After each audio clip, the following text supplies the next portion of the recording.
misalnya ada orang yang masih punya banyak keperluan sholat, tapi orang itu sering atau rajin sholat malam. Apakah orang ini termasuk orang yang beribadah mengikuti hawa nafsunya? Baik ya. Syukran. Baik. Jadi dalam beribadah kepada Allah, beribadah kita tuh kita tujukan ke siapa sih? Kayak gini loh, kamu pengen ngasih kado ke seseorang. Walillahil masalul a'la ya, untuk Allah ya contoh lebih ini. Cuma ini maksudnya memudahkanmu dalam memahami. Kamu misalnya gini, anggaplah kamu pengen ngasih hadiah untuk Umi. Kalau pengen ngasih hadiah untuk Umi kan kamu kan mesti cari tahu dulu Umi itu sukanya apa. Oh, Umi suka pedes, misalnya gitu. Oh, Umi sukanya ini kan. Jadi kamu kan mungkin ngelihat dari situ. Akhirnya nanti ketika ngasih hadiah kamu kan menyesuaikan, iya enggak?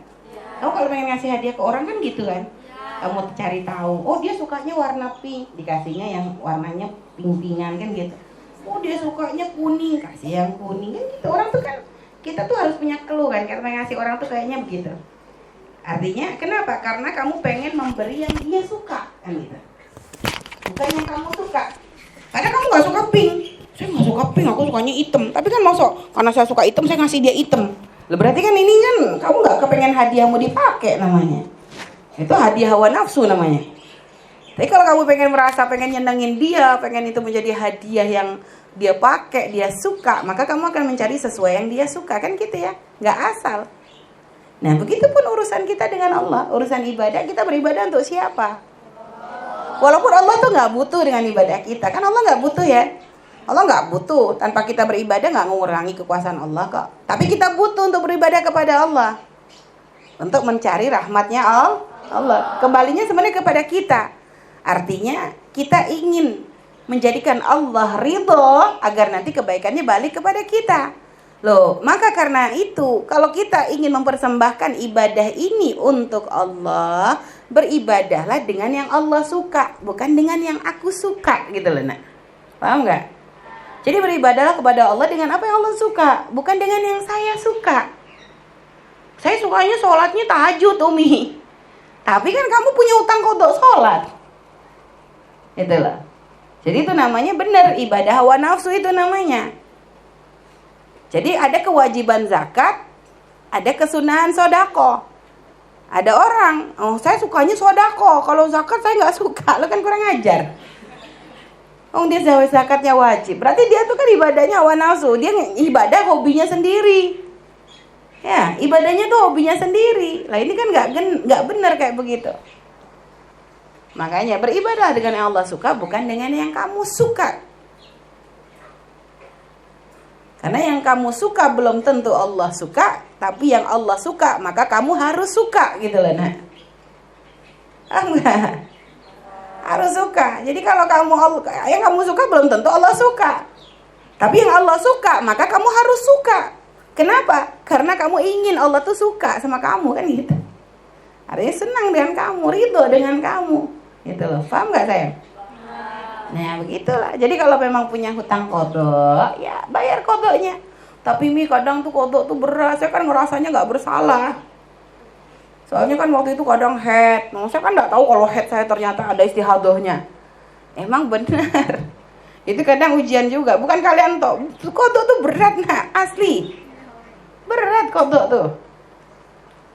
Padahal sama-sama sholat ya, tahajud 4 rakaat, 2 rakaat, 4 rakaat ya. Sama duhur kodoan. Itu tuh berat asli. Kayaknya enakan duha.